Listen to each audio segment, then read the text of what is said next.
اگر پرسنالٹی یا قائد اعظم کی شخصیت کو شامل کر دیا جائے تو زیادہ بہتر رہے گا، لہٰذا اس پہ نمبر 2 لکھ دیا گیا ہے۔ اس کے بعد شامل کریں گے Quaid Azam as a lawyer, اور پھر چوتھے number per Quaid Azam as a politician, اور سب سے آخر میں آ جائے گا کنکلوژن۔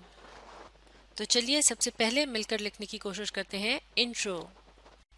تو اب ہم بیک گراؤنڈ مائنڈ میپ کو سامنے رکھتے ہوئے انٹرو کو لکھنا شروع کرتے ہیں۔ سب سے پہلے ہم بتائیں گے قائد اعظم کا مطلب۔ Quaid Azam means the greatest leader,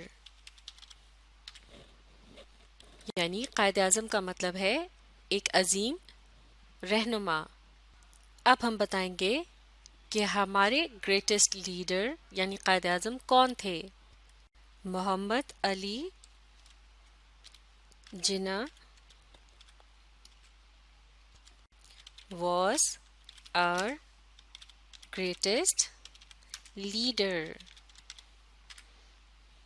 اب ہم نے بتانا ہے کہ انہوں نے کیا کیا۔ He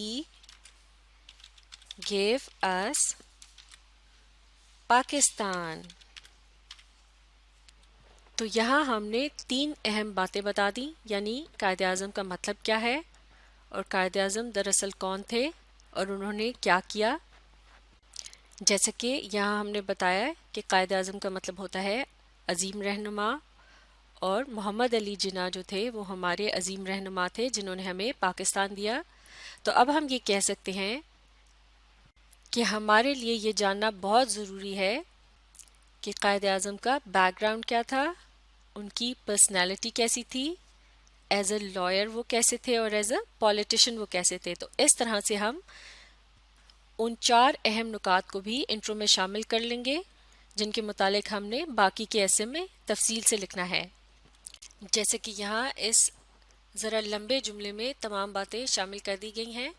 Therefore, it is very important for us to know about our great leader's background, his personality, his career as a lawyer, and how successful he was as a politician۔ تو جیسے کہ کہا جا رہا تھا کہ قائد اعظم ہمارے عظیم رہنما ہیں اور انہوں نے ہمیں پاکستان دیا، لہٰذا یہ بہت اہم بات ہے کہ ہمیں اس بات کے بارے میں پتہ ہو کہ ان کا بیک گراؤنڈ کیا ہے، ان کی شخصیت کیسی ہے، اور ایک وکیل کے طور پر ان کا کریئر یعنی پیشہ کیسا رہا، اس کے علاوہ ایک سیاست دان کے طور پر وہ کتنے کامیاب تھے۔ تو اس طرح سے انٹرو کے اندر شامل کیا جاتا ہے ان تمام اہم نکات کو جن کے متعلق آپ تفصیل سے باقی کے حصے میں لکھتے ہیں، اور کسی نہ کسی طریقے سے اس وجہ کو بھی یہاں شامل کرنے کی کوشش کی جاتی ہے کہ آپ کیوں کسی کو ان اہم نکات کے متعلق بتانا چاہ رہے ہیں۔ جیسے کہ یہاں ہم نے یہ بتانے کی کوشش کی ہے کہ ان تمام اہم نکات کا تعلق جس شخصیت سے ہے وہ ایک عظیم لیڈر تھے اور انہوں نے ہمیں ہمارا ملک دیا، لہٰذا ہمیں ان تمام باتوں کا پتہ ہونا بہت ضروری ہے۔ تو اس طرح سے پڑھنے والے کی دلچسپی بھی اس ایسے میں قائم رہے گی۔ اور اب ہم انٹرو کو مکمل کر چکے ہیں، تو اب ہم باری باری ان 4 اہم نکات کو ایک ایک کر کے الگ الگ پیراگراف میں تفصیل سے لکھیں گے۔ تو سب سے پہلے ہم لکھیں گے بیک گراؤنڈ کے متعلق۔ یہاں بیک گراؤنڈ سے مراد ہے قائد اعظم کی زندگی کا پس منظر، یعنی ان کی زندگی کے اہم واقعات۔ تو اس سے متعلق تمام باتوں کو ایک پیراگراف میں لکھا جائے گا۔ تو اب ایک نئے پیراگراف میں بیک گراؤنڈ کے متعلق لکھتے ہوئے سب سے پہلے ہم بتائیں گے ان کی تاریخ پیدائش۔ Quaid Azam was born in Karachi آن دا 25 دسمبر 1876۔ تو یہاں ان کے پیدائش کا شہر، دن، مہینہ اور سال لکھ دیا گیا ہے۔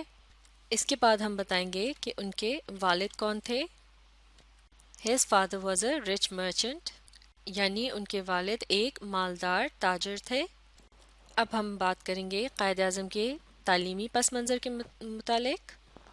تو اب ہم نے ان کی تعلیم سے متعلق بتاتے ہوئے یہاں لکھا ہے He gave his son a good education، یعنی قائد اعظم کے والد نے انہیں اچھی تعلیم دی۔ At the age of 16، جنا went to England to study law، یعنی 16 سال کی عمر میں جنا قانون پڑھنے کے لیے انگلستان چلے گئے۔ 4 years later he started his career as a lawyer in Bombay، اور 4 سال بعد ایک وکیل کی حیثیت سے انہوں نے بمبئی میں اپنے پیشے کا آغاز کیا۔ تو اس طرح سے اب ہم نے اس پیراگراف کے اندر بیک گراؤنڈ کے نقطے کو یا اہم پوائنٹ کو کور کر لیا ہے۔ اب باری ہے قائد اعظم کی پرسنالٹی کے متعلق لکھنے کی، یعنی ان کی شخصیت کے بارے میں لکھنے کی۔ اسے ہم اگلی ویڈیو میں مکمل کریں گے۔ تو اب آپ اس ویڈیو کو ری پلے کیجئے اور اس کے ساتھ ساتھ پڑھنے، سمجھنے اور لکھنے کی کوشش جاری رکھیے۔